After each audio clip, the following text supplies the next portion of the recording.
Cynthia Muchnick is the author of Writing Successful College Applications. Here are her 3 tips to make your essay flow. One of the tricks you have for trying to come up with ideas for an essay is to go through things like old photo albums or even a journal.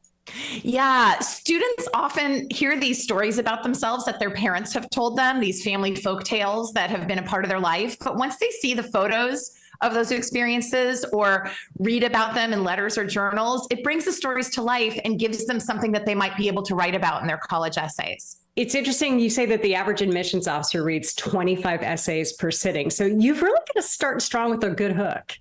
That's right. It's important to bring your reader in very quickly. And some easy ways to do that would be to think about using your 5 senses when you write.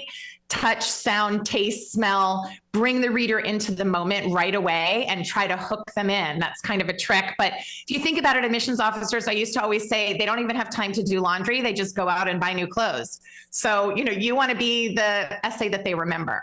I remember in high school, like every essay was 5 paragraphs long. It's not necessarily like that, though, with a college admissions essay.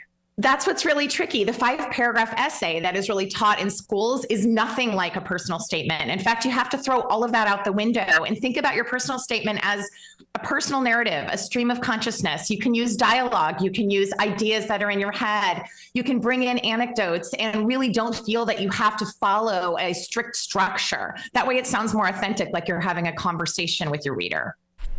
And then finally ask somebody that you trust, somebody like an English teacher, somebody you trust who knows what they're doing, I should say, to proofread your essay. And then use the advice to edit it, but not to rewrite the whole thing necessarily, especially as you get closer to those deadlines. And especially if you use the stream of consciousness aspect of things. Yeah, absolutely. If you haven't, I would give anything to read my college essays now. I have no idea where any of that stuff would be.